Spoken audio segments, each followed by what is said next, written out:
वर्षी आम्हाला ईद पर्यावरणपूर्वक बनवा, ड्राय होली साजरी करा, त्याचबरोबर फटाकीच्या शिवाय दिवाळी करा, असे सल्ले देणारे कमी आहेत का? बॉलिवूडचे असंख्य कलाकार जे आता बकरी ईदच्या टायमाला बिळात जाऊन बसतात, रील बनवणार, ट्विट करणार की कसं पर्यावरणाला हानी होते फटाक्यांमुळे, कसं पर्यावरणाला हानी होते रंगांमुळे.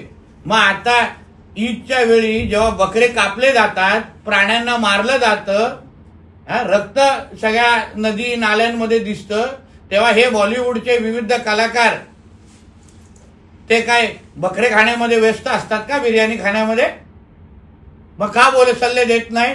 जो नियम हिंदूंच्या लागतो तोच नियम मुसलमानांना लागला पाहिजे, अन्य धर्मियांना लागले. एवढं सरळ सोपं बोललेलो आहे मी.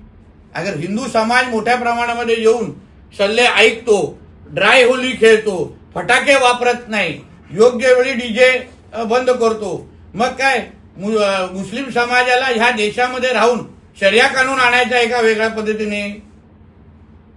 मग जो अगर हिंदू समाज सगळ्यांचा ऐकत असेल तर मुस्लिम समाजाने पण ऐकावं, उलट त्यांचं कौतुकच होईल.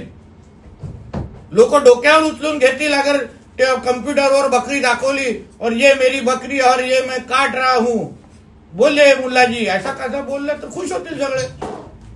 स्क्रीनकडे बघत अल्लाह अकबर बोलतील, लोक खुश होतील, ट्विटावाले सत्कार करतील त्यांचा, तसा आमच्या या बॉलिवूडवाल्यांचा कलाकारांचा सत्कार करतात. ते कुठे गेल्या त्या दिया फिया मिर्जा कुठे गेल्या त्या, या आम्हाला सल्ले देतात ड्राय होलीचे? बकरी ईदला बऱ्याचदा गायींची सुद्धा जे आहे ती वाहतूक केली जाते, तस्करी केली जाते, असा आरोप प्रताप सरनाईक यांनी केला होता. वाहनं जी आहे ती चेकिंग केली जातील, यावर तुमचं काय म्हणणं आहे? आज राज्य सरकारने 21 मेला आमच्या देवाभाऊच्या सरकारने एक GR काढलेला आहे. त्या GR मध्ये स्पष्ट आदेश आहे की ह्यापुढे कुठल्याही पद्धतीचे कत्तलखाने, गहू तस्करी वगैरे केला तर डायरेक्ट मोका लागतोय, डायरेक्ट मोका. मी आजच सकाळी सिंधुदुर्गच्या जिल्हाधिकाऱ्यांनी एसपीची बैठक घेतलेली आहे. प्रत्येक एसपी, जिल्हाधिकारी, पशुसंवर्धन अधिकारी, ITOला जबाबदारी दिलेली आहे. कोणीही अगर अशा पद्धतीची गहू तस्करी केली तर दुसरी सकाळी त्याची जेलमध्ये असणार हे लक्षात घ्या. शुक्रवारचा नमाज पण भेटणार नाही तुम्हाला अगर गहू माताकडे वाकड्या नजरेने बघितलं तर.